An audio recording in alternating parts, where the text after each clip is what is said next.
আর বন্ধুরা সবাই কেমন আছেন? আশা করি সবাই খুব ভালো আছেন আর আমিও খুব ভালো আছি। তো চলে এলাম একটি নতুন ভিডিও নিয়ে। তো আজকের ভিডিওটা আমি রান্না-বান্না দিয়ে শুরু করলাম। দেখো আজকে আমি কি রান্না করছি। তো এখানে দেখো আমার বর নিয়ে চলে এসেছে জ্যান্ত জ্যান্ত কতগুলো তেলাপিয়া মাছ। তো দেখো এখনও মাছগুলো এনেছে, অনেকক্ষণ হয়ে গেছে কিন্তু দেখো মাছগুলো এখনও জ্যান্ত। আমি ধরতে গেছি এমন ছিটকেছি, আমি ভয়েতে নাবিয়ে দিয়েছি হাত থেকে। তো এখানে মাছগুলো আগে ভালো করে সব কেটে বেছে ধুয়ে তারপরে রান্না শুরু করব। মাছটার মধ্যে দেখো এখনও প্রাণ আছে, আমি ভয়েতে মাছটা ধরিয়ে নিই, সবার লাস্টে মাছটা কাটবো। এই জন্য আস্তে আস্তে আগের মরা মাছগুলো কেটে নিচ্ছি। ওগুলোও জ্যান্ত ছিল কিন্তু এই মাছটার মতো লাফালাফি করছে না, ওই জন্য ভয়েতে ধরিয়ে নিই, এক সাইডে রেখে দিয়েছি। আগে মাছগুলো কেটে নিই তারপরেই মাছটা কাটবো।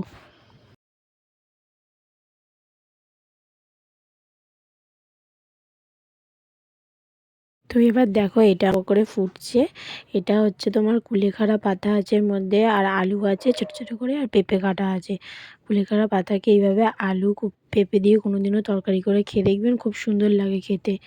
আসলে শুধু মানে ওটাকে সেদ্ধ করে খেলে যে একটা এমন একটা গন্ধ লাগে, তো আমারই লাগে, আমার বর আমার মেয়ে সবাই খেয়ে নেয় কিন্তু আমি খেতে পারি না। কিন্তু আমি এইভাবে খেতে পারি। এইভাবে এইগুলোকে একসাথে সিদ্ধ করে তারপরে একটু তেলের মধ্যে জিরে আর আদা ফোড়ন দিয়ে আর এটাকে দিয়ে ভালো করে ফুটিয়ে আর ওপর থেকে একটু নামাবার সময় একটু ঘি ছড়িয়ে দিলে দারুণ লাগে খেতে। আর স্বাদ মতো নুন আর একটু সামান্য হলুদ দিয়ে ভালো করে ফুটিয়ে মাখা মাখা করে তরকারি নামিয়ে নেবো, ব্যাস কমপ্লিট হয়ে যাবে আমার কুলেখাড়ার তরকারি। আর এদিকে দেখো তেলাপিয়া মাছগুলো 4 পিস মতো, যেহেতু অনেকটা বেলা হয়ে গেছিলো তো ওই জন্য, আর আগের দিনে সোয়াবিনের তরকারি ছিল তো ওই কারণে তেলাপিয়া মাছটা করলাম ঝাল 4 পিস মতো, আর 4 পিস মতো রেখে দিয়েছি। কালকে করব ফুলকপি আলু দিয়ে তরকারি, কারণ জ্যান্ত মাছ ঝোল খেতেই বেশি ভালো লাগে। কিন্তু যেহেতু তরকারি ছিল তো ওই জন্য ঝোলটা করলাম না। তো আজকের এটা ঝালই খেয়ে নেবো, কালকে এটা ঝোল করব। আর এই দেখো রাত্রিবেলায় কি খেলাম। রাত্রিবেলায় আজকে খুব ইচ্ছা করছিল গোলা রুটি খেতে, তো ওই জন্য পেঁয়াজ ডিম লঙ্কা সব কিছু দিয়ে পাতলা পাতলা করে গোলা রুটি করলাম। মেয়ে বর আমি তিনজনেই খেলাম সস দিয়ে। তো আজকে এটাই ছিল আমাদের রাতের ডিনার, সবাই মিলে এটাই আনন্দ করে খেলাম।